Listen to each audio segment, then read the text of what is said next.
Cet épisode est commandité par le nouveau service expert entrepreneur de Portes et Fenêtres Verdun. Vous êtes à l'écoute de Station Constructo, un balado spécialisé pour le secteur de la construction au Québec.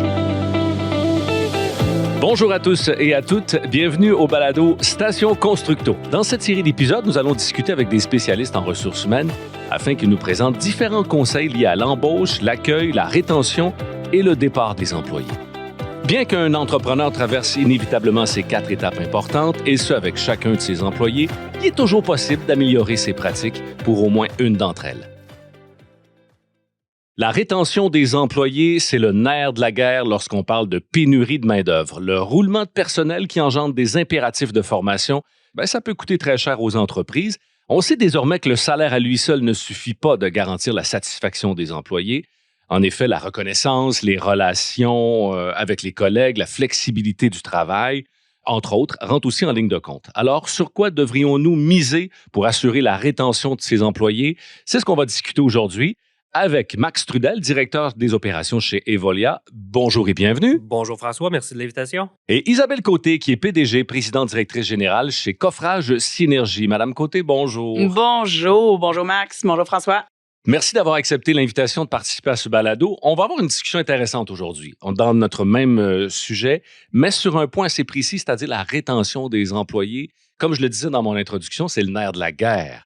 Qu'est-ce que vous avez à dire là-dessus? Quel est le rôle de la rétention des employés au niveau du besoin de la main-d'œuvre? Qu'est-ce que ça vient jouer? Mais je pense que, premièrement, c'est une corde qu'on a sous-estimée peut-être dans les dernières années. On travaillait sur l'embauche en continu. On parlait de pénurie de main-d'œuvre. Il faut attirer les travailleurs. Puis on s'est rendu compte, on a peut-être négligé un peu ceux qui étaient déjà chez nous. Et on l'a vu, nous, on fait des sondages auprès de nos utilisateurs, les gestionnaires, et c'est la priorité numéro 1 sur laquelle ils veulent travailler. L'engagement des employés, la rétention des employés, ça va être le sujet de 2024 parce qu'on sent, je pense, qu'on peut agir là-dessus. On a quelque chose de tangible. On a du chemin pour s'améliorer aussi. Donc, je pense que ça va être le point crucial des prochains mois. Sur le terrain, du côté de chez Coffrage Synergie, vous le constatez tous les jours, ou presque à chaque semaine. Ben oui, c'est tellement important, la rétention de la main-d'œuvre. Premièrement, il faut le mesurer pour savoir où est-ce qu'on en est, parce que c'est sûr que si je me transpose à mon entreprise à 1500 employés, à un moment donné, ça devient un feeling. Il ne faut pas que ça devienne un feeling, mais il faut voir les faits, il faut voir les chiffres, puis comprendre c'est quoi nos cibles, comment on fait pour s'améliorer aussi là-dedans. Première des choses. Une fois le constat pris, c'est important d'aller voir sur le terrain, mais qu'est-ce qui se passe? S'il y a des gens qui quittent, mais pourquoi? Qu'est-ce qu'on a raté? Puis c'est là que le comment s'ensuit. Puis moi, je propose toujours aux gens de dire, ne faites pas l'inverse. Mettre des mesures en place trop rapidement qui feraient en sorte que finalement, on n'atteint pas la cible. Est-ce vraiment ce qu'on recherche? Donc, mesurer, aller voir, identifier les besoins, les enjeux, et après ça, on applique les solutions. Je dirais les avantages d'apporter une attention particulière à la rétention des employés par rapport à l'embauche. Pourquoi la rétention, c'est si important? Est-ce que c'est parce qu'en bout de ligne, ça coûte plus cher avoir quelqu'un de nouveau? Mais je pense que tu peux pas bâtir une entreprise sur un gros taux de roulement. À un moment donné, tu veux former ta main-d'œuvre, tu as un acquis, tu as une expertise, tu as l'expertise du métier, mais de ton contexte, de comment ton entreprise fonctionne, la culture de l'entreprise. Si tu recommences à zéro, tu pourras pas aller plus loin. Tu ne pourras pas amener ton entreprise. Donc, c'est pas juste une question d'argent, finalement. Oui, il y a une question d'argent. Aussi, ça coûte cher recruter, on va se le bien dire. sûr. Mais au-delà de ça, il y a une question dont on a investi dans ces gens-là. Ils font partie de l'entreprise, ils sont engagés. Il y a beaucoup d'intangibles, je pense, à vouloir garder notre équipe. Puis, veut pas, ça aide l'embauche aussi. Une entreprise qui a un gros taux de roulement, puis tu vois les gens partir après 3 mois, est-ce que tu as vraiment le goût d'y aller? C'est un argument de vente, je pense aussi. Donc, c'est une roue, tout ça est connecté. Mais oui, ça coûte moins cher et ça te permet d'avancer beaucoup plus loin, je pense, là. Investir dans les gens déjà en place, c'est la clé. C'est la clé. Puis je considère qu'après ça, le comment, qu'est-ce qu'on peut faire pour y parvenir? Mais d'abord et avant tout, s'assurer de communiquer une vision claire d'entreprise pour s'assurer qu'on navigue tous dans la même direction. On l'oublie. Parfois, on va la repartager avec les nouveaux. On va en parler un peu plus avec eux. C'est là qu'on va s'assurer qu'ils soient bien alignés dans la vision. Mais par contre, si on prend pas soin de le faire avec l'ensemble des employés pour s'assurer que tout le monde rentre dans la même direction, c'est pas parce qu'on leur a dit il y a 1 an qu'ils s'en souviennent 1 an plus tard, malheureusement. Il faut continuer, réaligner, communiquer beaucoup pour s'assurer que la culture d'entreprise devienne excessivement forte. L'engagement des employés, c'est un peu le nerf de la guerre de la rétention. faut que l'employé se sente de plus en plus engagé au niveau de l'entreprise. Oui, puis la culture d'une entreprise, ça ne s'enseigne pas, un peu comme tu dis. Ça se vit, c'est évolutif, c'est organique. Il faut que ça vienne des employés eux-mêmes. Donc, si ces employés-là partent par le temps qu'ils commencent à incarner ton entreprise, ben tu pourras jamais bâtir quelque chose vraiment qui est ancré. C'est le fun d'écrire 3-4 valeurs sur un mur, mais ça reste 3-4 mots sur un mur. C'est quand les gens le sentent, le mettent en pratique, vivent pour l'entreprise, ont le goût de la représenter. C'est là que tu sens que tu commences à avoir quelque chose. Donc, tu veux le garder. Tu veux capitaliser là-dessus, puis je pense que c'est là que ça devient intéressant. Là. Quelles sont les meilleures stratégies pour garder son monde? Mettons, si on parle de 2-3 grandes lignes. Là. Moi, je parle souvent de former et informer. La communication claire et efficace dans chacune de nos actions. Ne jamais sous-estimer le groupe d'employés avec lequel il faut informer des gens de nouvelles stratégies, directions, idées, puis surtout le faire en amont.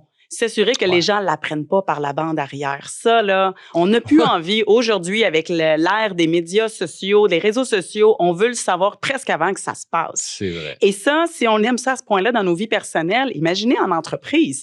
Donc, c'est excessivement important d'avoir des bons outils de culture à l'interne qui vont nous permettre de communiquer ces messages-là. Et moi, chacune des transformations, petites ou grandes, de la business passe par c'est quoi ton plan de com? C'est quoi ton plan de com? C'est quoi ton plan de com? Et la com pour les employés, évidemment. Bien sûr pour les employés, mais un plan de com, ça passe par l'interne, par l'externe. Puis, c'est autant une stratégie pour aller chercher des nouveaux talents, aller chercher la nouvelle acquisition de talents. Mais imaginez si l'entreprise rayonne bien au travers un marché, c'est un autre outil de rétention. Si la famille, les amis parlent en bien de l'entreprise pour laquelle tu travailles, imagine le niveau de fierté le samedi soir quand tu vas souper chez ta belle famille. C'est un outil de rétention qu'il ne faut pas sous-estimer. L'image, la réputation d'une entreprise, c'est un outil de rétention. C'est vrai, c'est vrai. Une autre stratégie peut-être serait, augmenter les salaires, offrir une plus grande flexibilité aux employés. Ça fait partie aussi de la rétention des employés, quand on parle d'argent puis de flexibilité d'horaire. Moi, j'ai de la misère avec les salaires. Les salaires, ça reste quelque chose de transactionnel. Je pense que les salaires, c'est la base. C'est sûr que si tu te sens sous-valorisé, sous-payé à un certain niveau, tu vas finir par quitter. Tu vas te dire, regarde, je ne suis pas valorisé par mon entreprise. Ça va être ça le message qui va te faire bouger. Après ça, d'augmenter d'1% de plus, 2% de plus. Et oui, les gens vont le demander, mais il faut voir au-delà de ça. C'est pas pour ça que les gens changent nécessairement. C'est pas ça qu'on voit dans les chiffres. Les gens changent pour, on le dit tout le temps, on quitte un boss, on quitte pas une entreprise. C'est la relation, c'est l'ambiance. Si je suis heureux dans mon travail, je vais l'accepter, le petit 1%. On s'entend que c'est pas 30-40% là, de marge d'écart, mais c'est vraiment après ça l'implication, la communication. Est-ce que je me sens bien dans cette entreprise-là? Et là, la flexibilité, comme tu l'as mentionné, a beaucoup plus d'impact dans ce qu'on voit. Et évidemment, il y a des milieux où c'est plus facile que d'autres, mais ce qu'on voit vraiment, les tendances du marché, c'est tout ce qui s'appliquait dans les emplois, je vais dire, un petit peu plus bureau, professionnel, tout ça avec le télétravail et tout ce qu'on entend. Mais là, commence à pas faire son chemin, mais à s'adapter aux autres milieux. On commence à trouver des façons de donner ce même genre d'avantages-là, je dirais.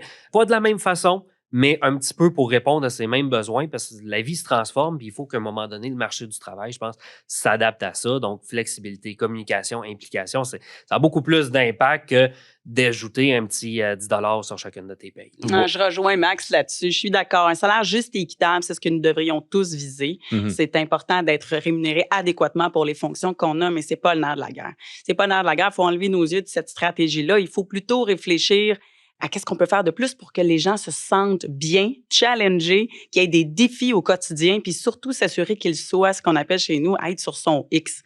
Être dans le carré de sable qui nous convient, puis il faut pas avoir peur de rebrasser au fil des années. Ça, je suis la mauvaise aide pour mon équipe d'RH quand on veut aller dessiner une offre d'emploi. Moi, je commencerai par toute autre tâche connexe. On va commencer par ça, puis après ça, une petite idée de ce que tu vas faire. Puis il faut surtout pas avoir peur de réadapter au fil des années. 1 année, 2 années, une stratégie d'entreprise, ça change, les choses évoluent. Il faut s'assurer que chaque individu, c'est tellement une belle façon d'ajouter de la rétention, que les gens soient bien, confortables dans ce qu'ils font et qu'ils se sentent, qu'ils craquent un peu la carapace là, pour devenir une meilleure version d'eux-mêmes. Puis créer une espèce d'esprit d'équipe aussi, peut-être, que les liens entre les employés, ça s'impose pas, c'est difficile parfois. Donc, faut créer des événements, faut faire un barbecue le vendredi midi, je sais pas. Oui, les événements, oui, certainement. Puis on le voit, on voit les barbecues, on voit les parties de Noël, on voit toutes sortes d'événements, que ce soit des événements sportifs qui peuvent être créés, des événements philanthropiques à ne pas négliger. Moi, je considère que la philanthropie doit être au service de l'entreprise et non pas l'inverse. Okay. Il faut s'assurer qu'on y voit un réel avantage de redonner dans nos communautés puis qu'on recrée un événement commun au travers de ça. Mais au-delà de ça, moi, ce que j'aime beaucoup faire, c'est un peu défaire les équipes pour des projets ad hoc, qu'on s'assure que les gens portent une deuxième casquette au quotidien dans leur rôle pour qu'ils puissent y voir un avantage. Un projet sur une durée déterminée, un 4 mois, un 6 mois, un an, dans lesquels ils peuvent évoluer puis avoir le feeling de la nouvelle entreprise et de la petite extase qui en découle. La petite fibre d'appartenance, disons. Oui, exact. Puis c'est dans le domaine qui nous intéresse, le domaine de la construction aussi, c'est différent. Max Trudel, tantôt, en parlait, la rétention des employés de bureau, puis l'adaptation au travail à distance, tout ça, mais sur un chantier, et c'est pas la même chose, ça peut être...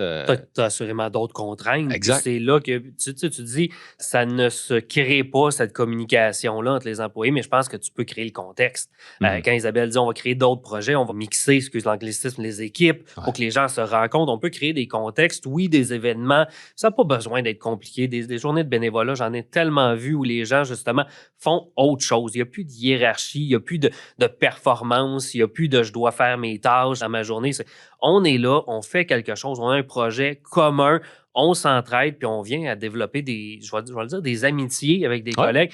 Et c'est ça qui est tellement fort. C'est 55% des employés qui trouvent qu'il n'y a pas assez de communication entre eux, entre leurs gestionnaires, tout ça. OK, c'est un chiffre quand même important. Hein? Oui, puis c'est le même chiffre, étrangement, c'est le même 55% qui assistent aux événements corporatifs, là, je veux dire, en dehors du contexte de travail. Donc, c'est quand même intéressant de voir qu'il y a un engouement pour ça. Donc, oui, les outils, on en crée, là, c'est ce qu'on fait, des outils de communication, de chat, d'annonce, de sondage. Je pense que c'est le plus négligé, l'outil de sondage, demander l'opinion des employés puis les laisser participer à c'est quoi le prochain événement que vous voulez. Pas nous, on se dit, regarde, un karaoké, ça va être le fun, on va en organiser un. Demandons-leur qu'est-ce qu'ils veulent. Ils veulent juste qu'on mette un barbecue dans la cour pour avoir le temps de décompresser le vendredi. Est-ce qu'ils veulent que ce soit le vendredi en terminant ou la fin de semaine? Ou prenons pas pour acquis les demandes, les besoins de nos employés. D'un, les faire participer, ça leur donne un projet, ça leur donne un contexte de socialiser puis de créer cette chimie-là. Et surtout, ça nous assure de mettre en place des initiatives à leur image qui leur tentent. Quand tu as mentionné, Isabelle, de mesurer avant de mettre en place des mesures qui coûtent cher puis des fois passer à côté de la traque, c'est en plein la même chose. Qu'est-ce que vous voulez? Qu'est-ce qui vous tente? Vous êtes la culture, vous êtes l'entreprise. Dites-nous-le, puis souvent, ça coûte pas mal moins cher que quand on brainstorm entre nous dans nos bureaux sur des grandes tendances. Les grandes tendances. Le bon vieux party de garage dans la construction, là, ne pas le négliger. Mais même au-delà de ça, pour s'assurer de briser la verticalité, les silos dans les entreprises, briser ces murs-là qui sont vraiment existants. On a créé chez nous, si on veut, du terrain, on a créé ce qu'on appelle les rendez-vous créatifs, où là, un ou deux départements par événement viennent partager leur réalité. C'est un 10 minutes de concret. Qu'est-ce qu'on fait? Pourquoi on le fait? C'est quoi la création de valeur pour l'entreprise dans notre département? C'est incroyable ce que ça a créé comme discussion, comme opportunité, comme brainstorming pour essayer d'aller trouver des solutions. Et les gens dans les autres départements qui ont levé la main, « Ah ouais, moi, je peux t'aider avec ça. » C'est magnifique. Et parfois, ils ne savent pas ce que les autres font aussi. Ah non, puis à ce moment-là, on augmente tellement le niveau de respect entre employés parce que c'est une autre façon d'augmenter la rétention de nos employés, c'est s'assurer qu'ils soient valorisés dans leur travail. Et la tape dans le dos, il ne faut pas qu'elle vienne nécessairement juste par le supérieur immédiat. Si les collègues ne savent pas ce que l'employé fait, il y a peu de chances qu'ils reconnaissent la qualité de leur travail. Et puis, s'il vous plaît, je l'ai entendu souvent, mais ne dites pas, mais les autres ne comprendront pas ce que je fais. C'est pas leur domaine, c'est pas important. Non, peut-être qu'ils comprendront pas le micro-détail, mais ils vont comprendre que ce que tu fais, ça a un impact sur leur travail, ça fait avancer l'entreprise. Donc, le 10%, le 15%, le 75%, parce qu'on peut être surpris qu'ils auront retenu de ça, c'est du respect, c'est de la collaboration. Puis ça peut amener des idées, justement, un petit peu champ gauche. J'appelle ça de la créativité, puis ça va vous amener plus loin dans ce domaine-là. Donc, dites-vous pas que ça intéresse personne. Si ça intéresse à personne, vous le feriez pas. Si c'est utile, c'est sûr que les autres employés engagés vont avoir un intérêt. Si on remarque au sein d'une entreprise un manque, on remarque un manque d'engagement, des problèmes de rétention au sein de l'entreprise, comment on priorise certaines choses? J'imagine que l'évaluation de tout ça, c'est pas évident à prime abord. Mais le minimum, il faut être quand même c'est surprenant comment il y a beaucoup d'entreprises qui n'écoutent pas du tout ce que les employés ont à dire. Mhm. Ça, c'est la base, c'est le minimum. Il faut s'assurer de s'asseoir, prendre un temps de qualité. Oui, il ne faut pas voir la rencontre annuelle ou biannuelle, dépendamment de la stratégie qu'on utilise, comme étant une obligation un peu avec un gun sur la tempe et dire « Oh non, il m'attend encore avec une augmentation salariale. » S'il vous plaît, n'abordez pas ces rencontres-là sous ce thème-là. Ouais. Puis, il ne faut pas dire à l'employé ce qu'on s'attend de lui dans la prochaine année. C'est la pire gaffe à faire dans une rencontre annuelle. Il faut prendre vraiment un temps d'écoute, un temps qui est calme, un temps qui est reposé, où on va vraiment réussir à aller chercher l'information intéressante et pertinente. C'est pas les boss qu'on veut qu'ils parlent dans ces rencontres-là, c'est les employés. On a besoin de savoir ce qu'ils ont à vivre, c'est ce qu'ils vivent au quotidien. S'il y a une rencontre, si on prend le temps de les rencontrer, c'est pour les écouter, effectivement. Exact. Oui, nous, on leur demande même leur feedback par écrit avant. Si t'es pas oui. confortable de confronter, tu sais, des fois, le patron, il est imposant, même si lui, dans sa tête, il ne l'est pas. Ça reste que l'aura du patron. Mhm. Donc, tu sais, écris-moi tes commentaires, prends le temps, là, tu as 2-3 semaines, voici 4-5 questions. Écris ça, on va mettre notre rétroaction en commun, puis on va lancer la discussion autour de ça. Puis souvent, c'est plus constructif, parce que chaque personnalité a ses aises, si je peux dire, puis des fois, ça sort plus facile à l'écrit, puis ça donne du bon feedback. Puis l'autre chose, c'est quand l'employé quitte, laissez aller le ressentiment. Je pense que faites vos entrevues de départ. Si les gens ont quitté, ben ça va être là que les drapeaux vont se lever probablement. Ouais. Je ne sais pas si vous le faites, mais ça vaut la peine d'aller chercher vraiment. Puis prenez quelqu'un, pas le gestionnaire, s'il vous plaît, parce que si c'est avec lui que ça va pas, il dira pas. Ou il va lui dire un petit peu trop personnel. Oui. Allez chercher quelqu'un de neutre, puis demandez-leur, qu'est-ce qui t'a fait quitter là, réellement? Là? C'est quoi qu'on aurait pu faire différent? Pas dans l'optique d'essayer de le garder. Il est parti, on respecte ça, mais on essaie de comprendre pour s'améliorer. Mm-hmm. Est-ce que tous les deux, vous auriez des conseils à donner à des entreprises, des entrepreneurs qui ont des difficultés de rétention? Mais le premier conseil que vous donneriez à quelqu'un qui se lance? Sous-estimez pas la petite idée, le petit grain de sable qui peut faire vraiment tourner. Des fois, on pense que c'est une grande mesure qui va coûter cher, qu'il faut organiser, puis que c'est difficile à mettre en place. Prenez le temps. Rentrez dans le shop, allez voir un soudeur, allez sur le terrain, allez demander c'est quoi votre irritant, puis s'il vous plaît, réglez-le. Et là, à ce moment-là, les gens vont se mettre à en parler, les gens vont se dire ils sont à l'écoute, ils sont prêts à changer les choses. Prenez quelque chose de relativement simple, puis allez-y une à la fois. Vous allez voir, finalement, là, les choses vont s'améliorer par elles-mêmes et les valeurs que vous tentez donc de mettre en place, c'est pas à coup de marteau sur la tête que vous allez les rentrer dans la tête des gens, c'est à coup de douceur et de petits irritants de leur quotidien qui se règlent. Comme on dit si bien en français, il faut que les bottines suivent les babines.